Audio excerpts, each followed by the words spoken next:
rindu dikenyangkan oleh roti kehidupan. Karena Engkau berkata ya Tuhan, kalau Engkau makan roti, Engkau tidak akan lapar lagi. Biarlah Engkau mengenyangkan kami Tuhan dengan kebenaran firman-Mu, sehingga kami tidak akan pernah lapar lagi untuk apapun dari dunia ini.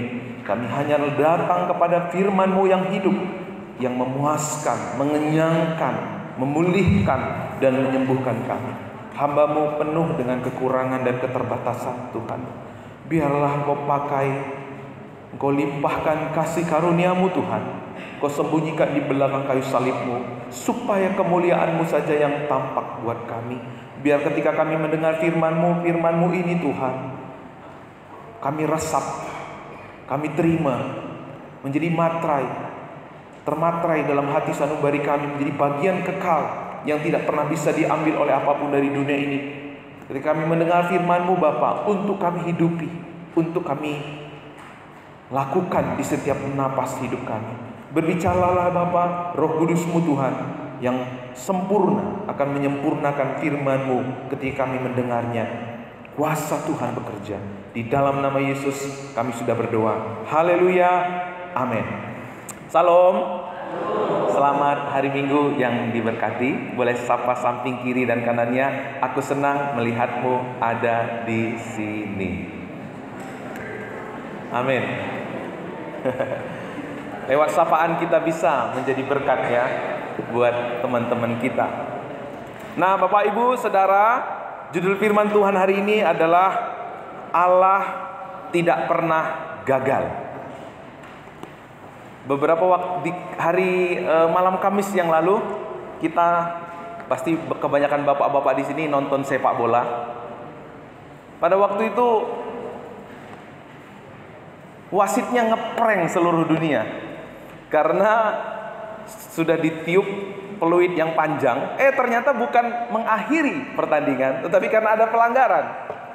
Wah, orang Indonesia senang karena wah kita menang. Semua penonton dan juga pemain selebrasi ya. Luar biasa Indonesia gitu. Tapi ternyata wasitnya bilang, enggak, ini bukan akhir, tapi ini ada kesalahan. Akhirnya apa yang terjadi? Gol ya, 2-2 memperpanjang. Tapi ternyata Indonesia akhirnya mencapai skor ya 5-2 ya. Sepertinya waktu itu waduh ini bakalan gagal gitu ya. Tapi ternyata Indonesia menang. Itu sama seperti Bapak Ibu, ada orang yang kepingin menyakiti hati Bapak Ibu. Udah lakukan ini, lakukan itu, tapi ternyata gagal-gagal terus, gak sakit hati terus gitu ya. Aduh, ini kenapa ini orang ini nggak sakit hati gitu ya. Nah, ketika kita melihat dari surat Roma ini adalah jemaat ya, bagaimana jemaat yang dipercaya Tuhan, yaitu jemaat Yahudi, yang seharusnya mereka yang memberitakan firman, yang seharusnya mereka memberitakan kabar baik, ternyata mereka sendiri tidak memberitakan kabar baik. Ternyata mereka sendiri mempersulit orang-orang Yunani yang masuk ke dalam gereja. Seharusnya mereka bina, seharusnya mereka muridkan, dampingi. Fokusnya apa? Diri mereka, mempertahankan tradisi, mempertahankan kenyamanan mereka. Akhirnya jemaat Yahudi tidak melakukan tugasnya dengan baik. Nah, apakah ketika bangsa Yahudi tidak melakukan tugasnya, orang-orang Kristen Yahudi tidak menginjili, apakah berarti Tuhan itu gagal? Padahal sebelumnya kita melihat bagaimana Tuhan mengadakan perjanjian dengan Abraham. Ada namanya blood covenant. Apa itu? Saya sudah pernah sampaikan ini. Perjanjian darah itu ada 2 orang yang berjanji. Mereka akan membelah tubuh binatang itu, satu ke kiri, satu ke kanan. Lalu kedua orang yang berjanji itu berjalan di tengah daging yang dibelah itu. Dengan kata lain, waktu mereka berjanji, mereka berkata, kalau saya melanggar perjanjian saya, maka nasib saya akan sama seperti binatang ini. Tapi apa yang terjadi waktu Allah dan Abraham mengadakan blood covenant? Tuhan membuat Abraham itu tertidur. Sehingga seharusnya pada waktu itu waktunya mereka berjalan di tengah-tengah tubuh binatang yang terbelah itu, Abraham tertidur. Hanya Allah sendiri, ya. Kalau Bapak Ibu baca di Kejadian, itu obornya Tuhan itu melintas di tengah-tengah binatang itu. Dengan kata lain, Tuhan mau sampaikan kepada kita bahwa di dalam Dia membangun perjanjiannya dengan umatnya, yang melakukan perjanjian itu adalah Allah sendiri. Tuhan berjanji kepada Abraham, aku akan memberkati engkau menjadi bangsa yang besar, dan lewatmu bangsa-bangsa akan diberkati. Tapi faktanya berbeda. Banyak orang Yahudi justru menolak Kristus. Pertanyaannya, apakah Tuhan gagal dalam rencananya untuk memberkati bangsa-bangsa melalui bangsa Yahudi? Ya. Mereka gagal. Kenapa mereka gagal? Mereka giat tanpa pengertian yang benar. Kita sudah belajar di pasal 10, 9, 10. Mereka bergiat tapi tanpa pengertian yang benar. Berjuang, berusaha, Tuhan sudah bilang lewat kisah Abraham bahwa akulah yang akan menggenapi perjanjianku. Tapi apa yang terjadi? Orang-orang Yahudi merasa karena perbuatan mereka, merasa karena usaha mereka, mereka selamat dan diberkati. Ini udah salah konsep, Bapak Ibu. Sehingga apa? Yang diberitakan, yang diceritakan, yang diagungkan, yang dimegahkan oleh orang Kristen Yahudi bukanlah karena perbuatan Tuhan, tetapi karena perbuatannya. Karena mereka bermegah karena perbuatannya, maka apa yang diceritakan? Apa yang dimegahkan itu? Yaitu perbuatannya. Oh, kami itu adalah orang yang memelihara tradisi hukum Taurat, tradisi sunat. Kami hebat menjaganya dengan baik. Itu saja yang mereka banggakan. Sehingga mereka tidak pernah punya kerinduan untuk memberitakan kabar baik. Makanya orang-orang Yunani yang ada di Roma itu, mereka dengan hati sombong merendahkan jemaat Yunani yang baru percaya Yesus. Mereka menganggap bahwa orang di luar Yahudi itu adalah second class. Ini sama seperti gereja, ya, ada gereja, dia adalah orang pertama di gereja itu, lalu datang jemaat-jemaat yang baru merasa second class jemaat ini. Karena saya duluan di gereja ini. Karena saya lebih banyak makan asam garam di gereja ini. Nah, ini sama. Makanya di sini kita lihat Bapak Ibu, sebenarnya orang Yahudi menolak Tuhan. Bukan karena Tuhan yang menolak orang Yahudi, tetapi orang Yahudi menolak Tuhan dengan cara bagaimana? Dengan cara mereka menyembah Tuhan dengan pengertian mereka sendiri. Giat melayani Tuhan tapi tanpa pengertian mereka sendiri. Akibat mereka menolak panggilan Tuhan, yang seharusnya mereka menjadi berkat, bukannya menjadi berkat tapi menjadi batu sandungan, ya. Padahal Tuhan mau bangsa Yahudi itu bukan berbangga akan perbuatannya, tetapi berbangga akan perbuatan Tuhan. Kalau kita berbangga akan perbuatan Tuhan, waktu kita duduk di rumah dengan cucu, dengan anak, siapa yang kita ceritakan? Tuhan. Waktu kita ketemu dengan Tuhan, ketemu dengan teman kita, siapa yang kita ceritakan? Perbuatan Tuhan, bukan perbuatan kita. Seberapa sering kita ketemu teman, ketemu orang-orang yang dekat dengan kita menceritakan perbuatan Tuhan, atau perbuatan kita yang selama ini kita ceritakan. Sehingga banyak orang yang seharusnya mendengar Injil malah bukan mendengar Injil. Sehingga bagaimana mungkin mereka bisa percaya kalau tidak ada yang memberitakan? Bagaimana mereka bisa memberitakan kalau tidak ada yang mengutus? Mekanismenya tidak jalan. Padahal Tuhan meminta kita untuk memberitakan Injil itu untuk apa? Bukan karena Tuhan butuh kita, Bapak Ibu, bukan. Tuhan pernah bilang kalau kita nggak berbicara, batu-batu ini Tuhan bisa pakai untuk memberitakan Injil. Tapi kenapa Dia libatkan kita? Itu sebuah kasih karunia. Itu sebuah anugerah buat kita yang seharusnya kita syukuri. Kita bergiat di dalamnya. Kan waktu kita memberitakan kasih karunia, keuntungannya bukan hanya untuk orang lain, tapi untuk kita. Kita akan fokus kepada Tuhan. Bagaimana Dia mengasihi kita, bagaimana menerima kita, bagaimana Dia menghargai kita. Sehingga kita tidak lagi fokus sama masalah-masalah kita. Sehingga kita tidak lagi fokus kepada manusia yang tidak menghargai kita. Kita tidak lagi fokus kepada orang-orang yang mempersulit kita. Tetapi kita fokus sama Tuhan. Karena waktu kita fokus kepada masalah kita, bukannya masalah itu selesai, tetapi masalah itu semakin besar menimpa kita, menekan kita. Tapi waktu kita berfokus sama Tuhan, apa yang terjadi? Tuhan saudara, Tuhan saya yang akan turun tangan, bekerja, mendatangkan kebaikan, mengubah kutuk menjadi berkat bagi orang-orang yang mengasihi Dia. Yang percaya katakan amin. Makanya Martin Luther berkata, aku memberitakan Injil setiap hari kepada diriku. Karena apa? Karena setiap hari aku lupa kepada Injil.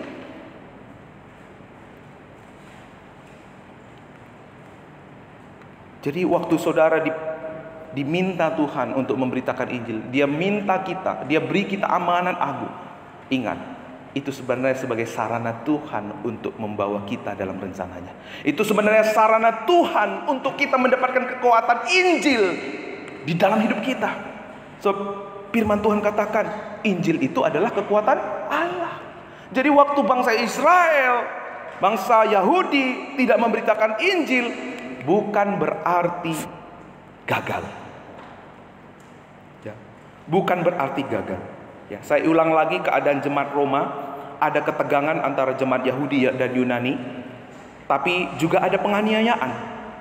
Lewat pasal 11 ini Paulus ingin menyudahi ketegangan antara Yahudi dan Yunani, sekaligus menghibur, menguatkan, dan memberi mereka kepastian serta rasa aman. Dijawab Paulus ya lewat sejarah supaya kita tahu penebusan Allah itu sempurna. Rencananya itu tidak pernah gagal di dalam hidup kita. Yuk kita baca ayat pertama sama-sama. 1, 2, 3, ya. Aku bertanya, adakah Allah mungkin telah menolak umatnya? Sekali-kali tidak. Karena aku sendiri pun orang Israel, dari keturunan Abraham, dari suku Benyamin. Ya, saudara, dari ayat ini kita melihat dengan jelas, ya, sekali-kali tidak, karena aku sendiri pun orang Israel. Paulus mau bilang begini, kalian bilang bahwa Tuhan itu menolak orang Yahudi. Enggak, aku ini orang Yahudi, tapi lihat aku dipakai Tuhan kan. 12 murid itu adalah orang Yahudi, tapi mereka pun dipakai Tuhan. Jadi ayat 2 dilanjutkan, Allah sama sekali tidak menolak umatnya, ya. Atau kamu tidak tahu apa yang dikatakan kitab suci tentang Elia waktu ia mengadukan Israel kepada Allah? Tuhan, nabi-nabimu telah mereka bunuh, mesbah-mesbahmu telah mereka runtuhkan, hanya aku seorang dirilah yang masih hidup, dan mereka ingin mencabut nyawaku. Ayat 4, tetapi bagaimanakah firman Allah kepadanya? Aku masih meninggalkan 7.000 orang bagiku yang tidak pernah sujud menyembah Baal. Masa Elisa itu adalah masa Ratu Izebel dan Raja Ahab. Mereka begitu kejam. Mereka tidak segan-segan membunuh orang-orang yang menyembah Yahweh. Banyak pada waktu itu orang-orang Yahudi melepas imannya karena penyiksaan yang dilakukan oleh Raja Ahab dan Izebel. Tapi saudara, Allah tetap memelihara umat Israel. Pada waktu itu seorang Elia frustasi. Semua udah pada ninggalin Tuhan, imam-imam sudah pada meninggalin Tuhan, tinggal aku sendiri. Udahlah aku mati aja gitu ya. Seorang Elia itu udah putus asa. Tetapi Tuhan menunjukkan kepada dia, apa dikatakan? 7.000 lagi. 7.000 orang bagiku yang tidak pernah sujud menyembah Baal. Ini yang dinamakan apa Bapak Ibu? Sisa-sisa bangsa Israel, tetapi tidak pernah sia-sia. Tuhan mau bilang bahwa ketika Elisa merasa depresi, komplain sama Tuhan karena merasa sendiri, sampai yakin aku mati saja. Tapi Tuhan bilang ada 7.000. Ini menunjukkan apa Bapak Ibu? Bahwa Allah itu setia. Elia memandang kepada kesempatan yang bisa dilakukan oleh manusia, tetapi lupa bahwa Allah kita itu adalah Allah yang berdaulat. Dia sendiri yang akan melakukan tugas janji-janjinya. Ayat yang kelima, demikian juga pada waktu ini ada tinggal suatu sisa menurut pilihan kasih karunia. Tetapi jika hal itu terjadi karena kasih karunia, maka bukan lagi karena perbuatan. Sebab jika tidak demikian, maka kasih karunia itu bukan lagi kasih karunia. Kalau sekarang kita mampu, Bapak Ibu, kita mampu dan kita bisa percaya, kita bisa melayani, itu bukan karena kekuatan kita. Itu bukan karena perbuatan kita, usaha kita, tetapi karena kasih setia Tuhan. Lihat, waktu Abraham mengikut Tuhan, siapa yang setia? Abraham setia enggak? Abraham itu enggak setia. Malah dia ambil Hagar, malah dia berbohong sama Firaun. Tapi yang setia itu adalah Tuhan. Itulah yang seharusnya kita pegang. Kita berdiri bukan di atas usaha kita, tetapi kita berdiri di atas kasih setia Tuhan. Karena meskipun bangsa Israel sudah banyak yang menyembah Baal, meninggalkan Yahweh, tetapi Allah tetap setia. Bukan karena kondisi keadaan manusia, tetapi karena janjinya adalah ya dan amin. Ini sekaligus Bapak Ibu menjadi penghiburan buat kita. Sering sekali dalam kita mengiring Tuhan, dalam kita mengikut Tuhan, ya, orang-orang sekeliling kita acuh tak acuh. Kita sudah lakukan ini, lakukan itu. Kita sudah berdoa, seakan-akan apa yang kita lakukan itu gagal. Seakan-akan apa yang kita lakukan itu tidak pernah dihargai. Kalau kita melihat perbuatan kita, maka kita akan down. Aduh, saya sudah khotbah berbuih-buih mulutnya, tapi kok nggak didengar ya Tuhan ya. Akan berkecil hati sayanya. Tapi saudara, waktu saya memandang pada perbuatan Tuhan, bahwa orang berubah bukan karena saya, karena Tuhan.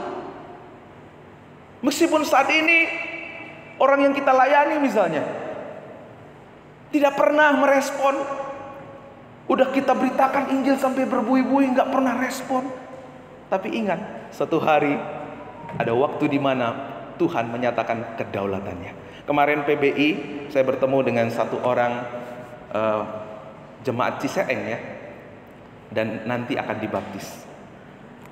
Orang ini, bapak ini, waktu saya datang ke rumahnya, rumah mertuanya, karena dia juga waktu itu juga tinggal di rumah mertuanya, tidak pernah mendatangin saya. Kita asik ngobrol sama bapaknya ya, asik ngobrol, sharing firman. Dia tidak pernah nimbrung gitu, mau dengar gitu, nggak pernah. Tapi Bapak Ibu Saudara, kuasa Tuhan bekerja.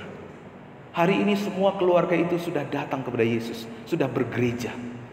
Dan kemarin saya kenalkan dia ke teman-teman pendeta. Ini bapak ini dulu hampir tiap malam, hampir seminggu sekali itu saya datang ke rumah bapaknya, tapi nggak pernah menghampiri. Tapi sekarang puji Tuhan, bukan karena apa yang saya lakukan, karena Tuhan bekerja lewat setiap pemberitaan firman-Nya.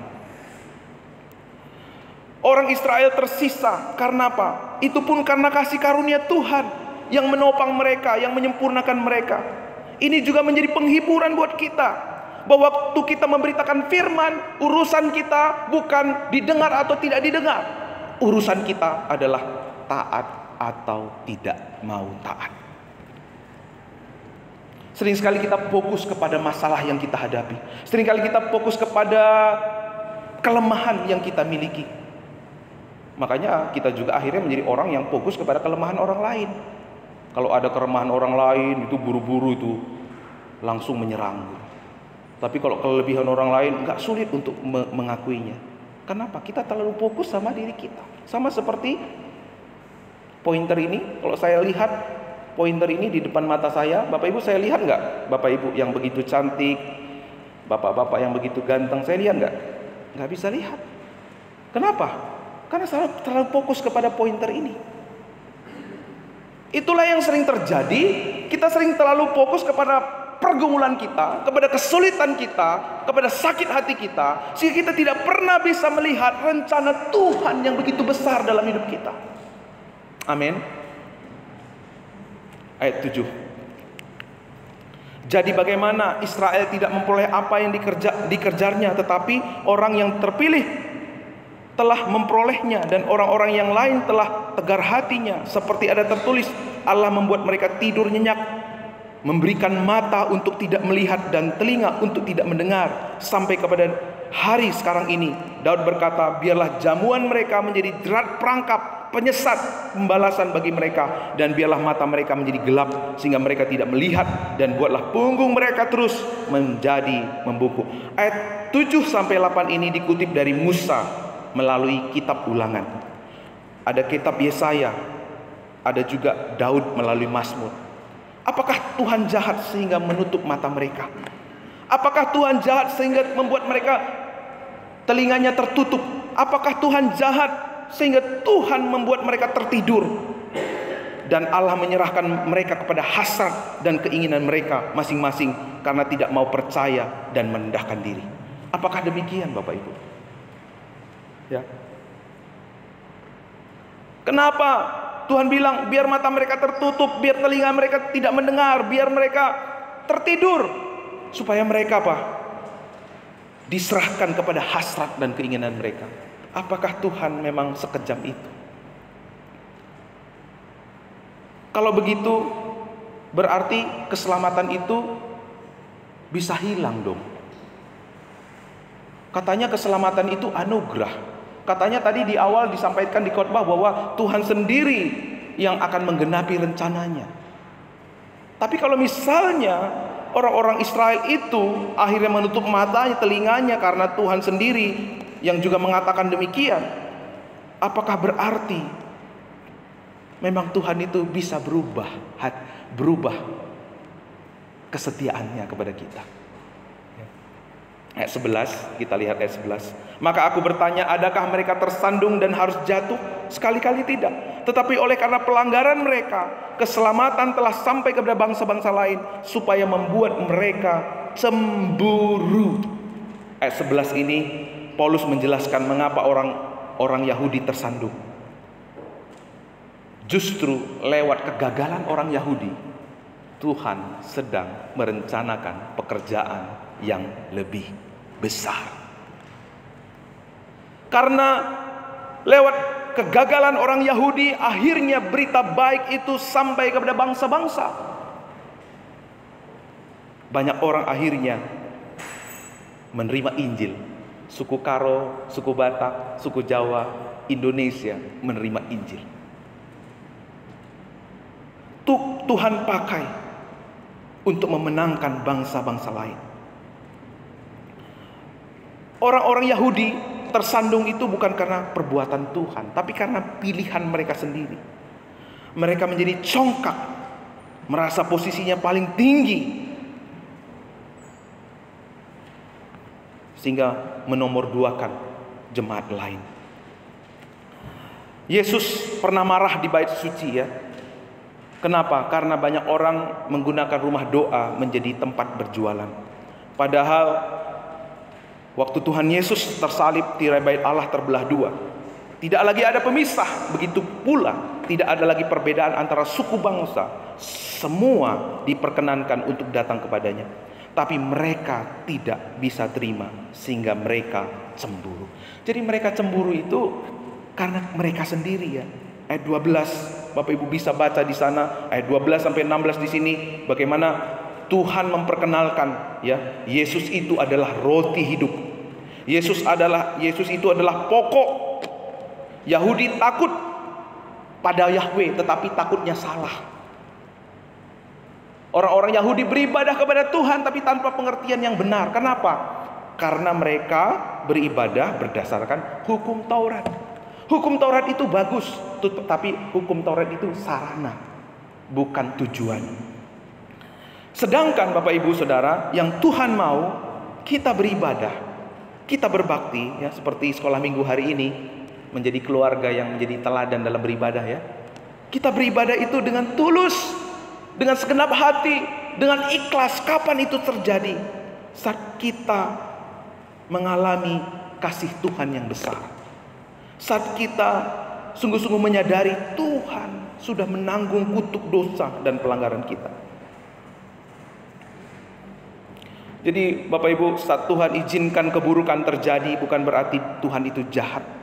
Sebab ada kebaikan yang lebih besar yang Tuhan sedang persiapkan bagi umatnya. Sikap Paulus kepada orang-orang Yahudi tidak benci. Ia tetap bergumul untuk orang-orang Yahudi. Kalau saudara melihat orang-orang sekeliling saudara saat ini ya, sulit terima Yesus, mungkin mengolok-olok saudara karena pemberitaan saudara, jangan menyerah. Jangan menyerah, tapi Tuhan mengizinkan saudara dikelilingi oleh orang-orang demikian. Ada rencana Tuhan. Kalau kita pun sendiri bisa diubah Tuhan, waktu itu mungkin kita keras kepala, waktu itu mungkin kita mengeraskan hati kita. Terlebih orang-orang sekeliling kita yang mungkin saat ini berkeras hati, kayaknya sulit untuk percaya Yesus. Mereka juga bisa diubah oleh Tuhan. Maka jangan menyerah. Kalau Tuhan bisa menyelamatkan kita, maka Tuhan yang sama juga akan bisa menyelamatkan mereka melalui hidup kita. Teruslah berdoa untuk mereka. Teruslah bawa mereka di dalam doa kita dengan komitmen. Karena memang Allah tidak pernah gagal. Ada tuaian yang lebih besar yang Tuhan sedang persiapkan, sedang kerjakan melalui hidup kita. Di ayat yang ke-7 ada peringatan kepada orang-orang Yahudi, dan ayat 18 ada peringatan kepada orang-orang non-Yahudi. Apa peringatannya? Jangan bermegah, ya. Jangan bermegah. Ada di sana kata jangan bermegah. Artinya apa? Jangan sombong. Cabang-cabang yang asli aja pun, orang Israel yang dipilih Tuhan dari semula pun bisa dipotong. Apalagi kita yang adalah orang-orang cangkokan. Iman kita dicangkokkan gitu. Jangan sombong. Karena apa? Karena akar yang jadi satu-satunya sumber yang menopang kita. Kita hanyalah carang. Bagian kita adalah terus ikut pimpinannya, terus ikut menerima tuntunannya dalam hidup kita, menerima suplai dari Tuhan. Hidup dengan tujuan, maksud, caranya Tuhan. Bukan tujuan, maksud dari diri kita sendiri. Apa tujuan Tuhan? Pertama, supaya kita percaya kepada Dia dan diselamatkan. Tujuan Tuhan yang kedua apa? Panggilan Tuhan kedua kepada kita, supaya kita lewat kita orang lain juga diselamatkan. Itulah tugas, fungsi dari keberadaan gereja. Ayat 19.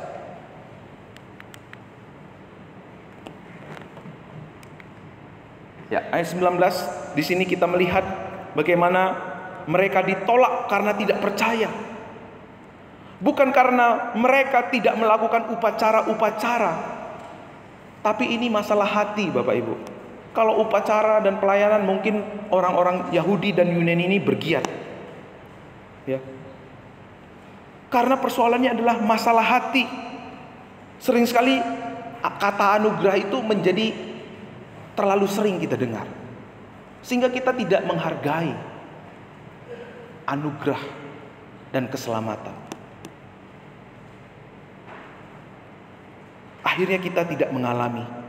Akhirnya pelayanan mereka, upacara mereka itu hanya lip service saja. Kegiatan-kegiatan tapi tanpa hati yang sungguh-sungguh mengasihi Tuhan. Mereka berbangga dengan apa yang mereka perbuat. Mereka bukan berbangga terhadap apa yang Tuhan perbuat. 2 minggu yang lalu saya sampaikan, Tuhan senang waktu kita melayani. Tapi melayani tanpa pengertian yang benar, Tuhan gak senang. Tuhan senang kita belajar doktrin, tapi pelajar doktrin tanpa melakukan akhirnya membuat kita seperti orang Farisi dan ahli Taurat. Dua-dua ini gak bagus. Yang bagus itu adalah mengkombinasi. Waktu kita tahu kebenaran firman Tuhan, kita berjuang, bersungguh-sungguh hidup di dalamnya. Disitulah kita menjadi jemaat yang menyenangkan hati Tuhan. Jangan sampai kita suka berdoa, beribadah, melayani tanpa hati yang mengasihi Tuhan. Itulah yang dikatakan dengan apa? Tong kosong nyaring bunyinya. Saya tidak mau Bapak Ibu jemaat yang begitu rajin, begitu setia, ya, tapi tanpa hati yang mengasihi Tuhan. Semuanya harus didasari dengan hati.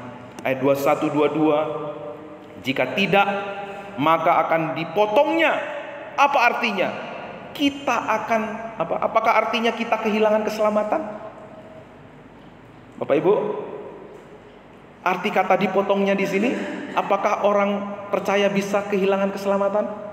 Yang setuju keselamatan bisa hilang, coba angkat tangan.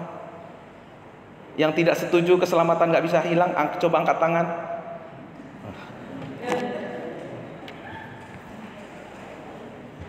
Kata dipotongnya di sini bukan berarti, apakah berarti keselamatan bisa hilang atau keselamatan nggak bisa hilang. Di Ibrani 3 ayat 12, yuk kita baca sama-sama. Di sini nggak ada ya. Ibrani 3 ayat 12 sampai 14. Waspadalah hai saudara-saudara, supaya di antara kamu jangan terdapat seorang yang hatinya jahat dan tidak percaya oleh karena ia murtad dari Allah yang hidup. Tetapi nasihati seorang akan yang lain setiap hari selama masih dapat dikatakan hari ini, supaya jangan ada di antara kamu yang menjadi tegar hatinya karena tipu daya dosa. Karena kita telah beroleh bagian di dalam Kristus, asal saja kita teguh berpegang sampai kepada akhir pada keyakinan iman kita yang semua. Makanya Bapak Ibu, betapa penting ikut PA Kehidupan. Kalau ikut PA Kehidupan pasti tahu keselamatan itu bisa hilang atau enggak. Lewat Ibrani ini kita mengenal anugerah Tuhan tidak bisa ditolak. Keselamatan itu pasti, Bapak Ibu. Bilang sama samping kirinya, keselamatan itu pasti.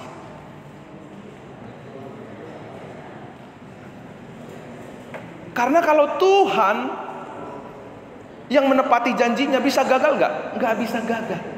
Tapi Pak, kok katanya dipotongnya Pak? Kok ada kata tadi, kata asal saja? Ini bukan, apakah ini kontra? Ini bukan kontra, tapi ini adalah paradoks. Paradoks. Cara terbaiknya apa? Mengkombinasi dua-dua. Karena Alkitab satu ayat dengan yang lain nggak mungkin bertentangan, nggak mungkin kontra. Jadi caranya apa? Mengkombinasi kedua-dua. Kita sudah belajar beberapa waktu yang lalu bahwa di dalam Kristus Tuhan itu sudah mengenal kita. Port new, predestined, called, justified, glorified. Semua itu ada kata pasti, pasti. Tapi kok bisa? Ini kok ada kata dipotongnya? Berarti keselamatan itu bisa hilang dong. Terus gimana? Di dalam Yohanes 10 ayat 26, seorang pun tidak dapat merebut mereka dari tangan Bapa. Ini kayaknya kontras Bapak Ibu. Tapi itulah kita pentingnya untuk belajar, untuk dibekali. Karena Alkitab tidak pernah kontras. Alkitab mendukung satu dengan yang lain. Jadi apa kesimpulannya? Yuk baca sama-sama. 1, 2, 3, ya. Salah satu tanda penting dari iman yang benar dan yang menyelamatkan adalah bahwa iman itu bertahan setia sampai akhir. Bagaimana iman yang menyelamatkan? Apa tandanya? Bahwa ketika kita punya iman yang setia sampai akhir. Orang-orang Yahudi, kenapa mereka enggak setia sampai akhir? Bahkan meninggalkan Yesus, karena memang mereka enggak pernah diselamatkan selama ini. Sama seperti Bapak Ibu melihat ada dua pasang menikah. Setelah mereka menikah, pestanya besar, megah meriah, makanannya wah. Pada waktu malam hari, aku pergi dulu ya, kemana? Aku mau jalan dulu sama mantan aku. Orang ini menikah atau apa? Menikah saja atau sungguh-sungguh menikah atau hanya formalitas menikah? Orang ini formalitas saja menikah. Meskipun upacaranya wah, meskipun dananya luar biasa, tapi sebenarnya dia nggak sungguh-sungguh menikah, hanya formalitas saja. Ini juga yang terjadi di jemaat Yunani dan Yahudi. Meskipun orang-orang kelihatan melayani, memelihara tradisi hukum Taurat dan sunat, kelihatannya begitu rohani, tetapi itu hanya formalitas. Sebenarnya selama ini mereka belum diselamatkan. Itu juga yang terjadi akhir-akhir ini. Banyak orang Kristen di luar sana, seolah-olah mereka itu rohani, melakukan banyak kegiatan-kegiatan rohani. Tapi saudara, kalau hati mereka belum dijamah, diubah oleh Injil, sesungguhnya mereka gak mungkin bisa setia sampai akhir. Tanda iman yang menyelamatkan adalah bertahan sampai akhir. Tapi jika iman seseorang tidak bertahan sampai akhir, menunjukkan imannya memang bukan menyelamatkan. Seperti perumpamaan benih, hanya satu yang memang dari awal sungguh-sungguh dipilih, ya. Perumpamaan benih, Bapak Ibu tahu, di semak-semak, di berbatu-batu, dan di jalan dan di tanah subur. Ya, di situ kita mungkin mereka terlihat beribadah, ya. Mungkin terlihat benih itu ditanam, tetapi memang di semak, berbatu-batu, dan di jalan itu nggak pernah siap untuk ditanam, nggak pernah rindu untuk ditanam, nggak pernah menerima benih itu dengan baik, sehingga memang tidak pernah bertumbuh. Ini seorang penulis dan pendeta baptis, ya, namanya J.D. Green. Dia berkata seperti ini: sekali selamat tetap selamat, karena sekali selamat akan selamanya tetap mengikuti Kristus. Kenapa orang tidak setia? Karena memang selama ini dia belum pernah diselamatkan. Tapi seringkali kita dikelilingi oleh orang-orang demikian. Gak apa-apa, bisa saja kasih karunia Tuhan itu belum sampai kepada mereka. Ada di satu titik, bahkan kita melihat orang ini tadinya gak pernah acuh tak acuh sama Tuhan, tapi di satu titik justru dia diubah Tuhan. Dia adalah orang yang diselamatkan, ya.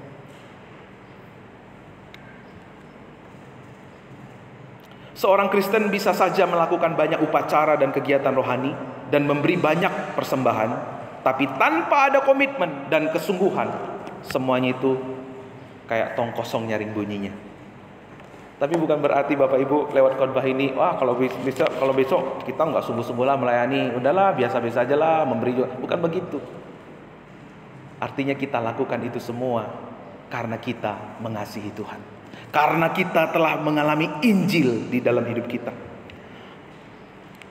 Pasal 28 dan 32 Bapak Ibu nanti bisa baca di rumah, karena waktu saya sampaikan aja. Apakah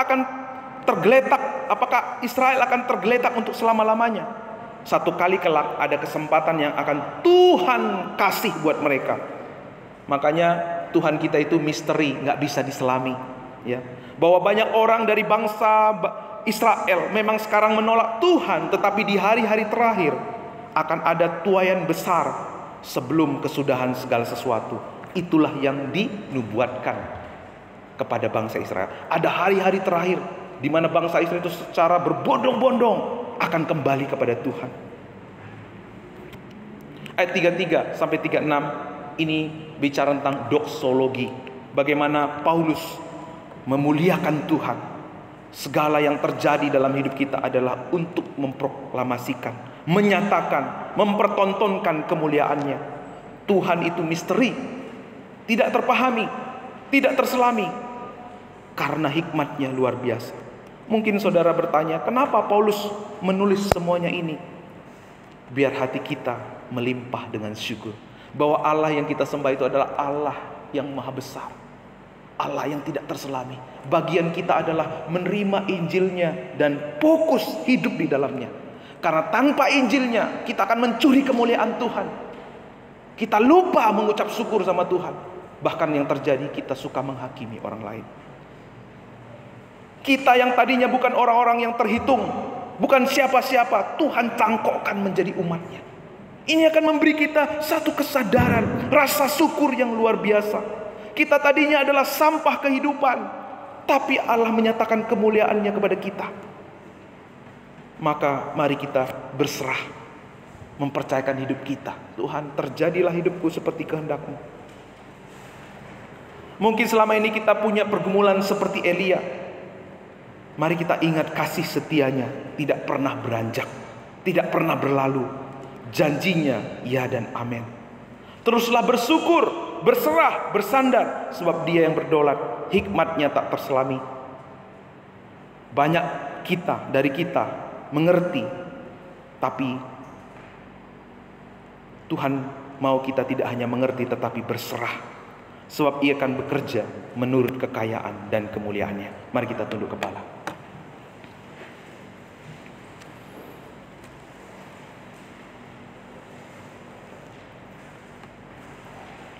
Apakah Tuhan gagal dengan rencananya? Apa yang dikatakannya?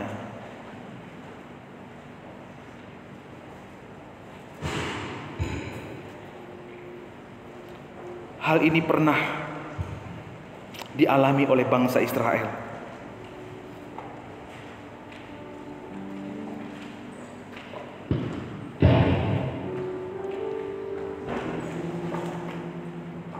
Bahwa sisa-sisa dari orang Yahudi bukan berarti sia-sia. Karena Tuhan sendiri yang akan melakukan pekerjaannya lewat hidup kita. Saya tahu di antara Bapak Ibu banyak yang rindu dipakai oleh Tuhan. Banyak yang rindu lewat hidup kita, banyak orang lain diselamatkan. Banyak orang lain diubah. Dan itu adalah satu kesempatan yang terbesar yang pernah Tuhan berikan buat kita. Tapi ada satu penghalang. Kita sering sekali berfokus kepada kelemahan kita, berfokus kepada akal pikiran kita. Sama seperti Yesaya, putus asa. Akhirnya pemberitaan Injil tidak berjalan. Tapi hari ini, saudara,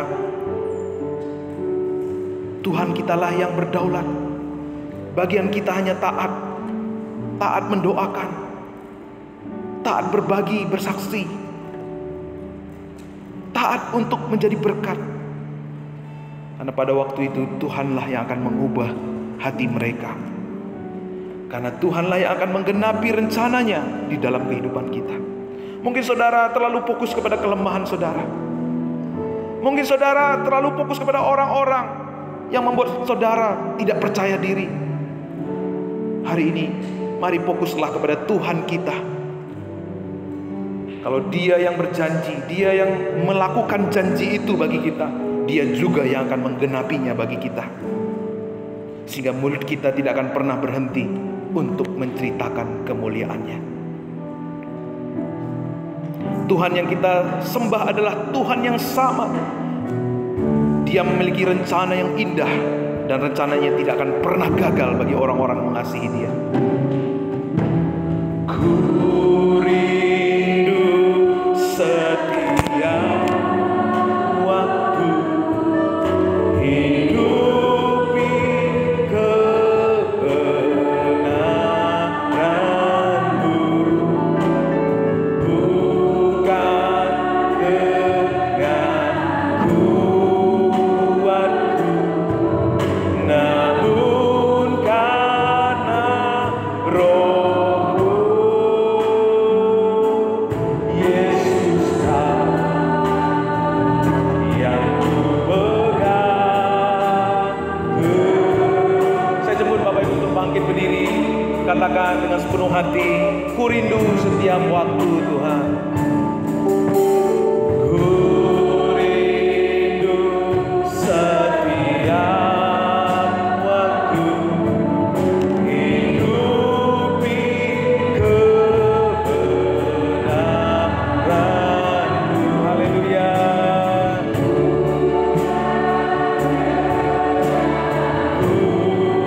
Kuatku namun karena Roh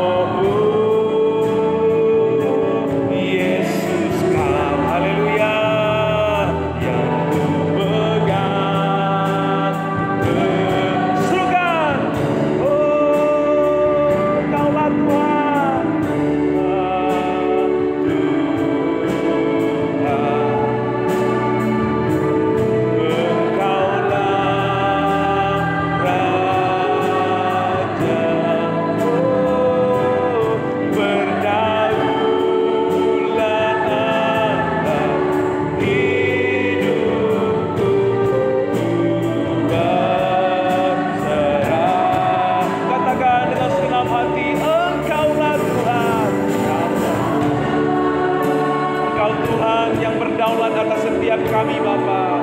Yesus, Engkaulah Raja. Katakan yang berdaulat, berdaulat atas hidupku, ku berserah. Serukan,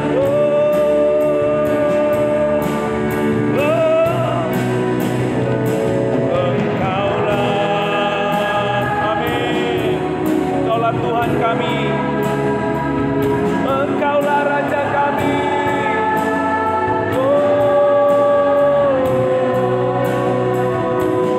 Berdaulat atas hidupku, ku berserah. Berdaulat atas hidupku,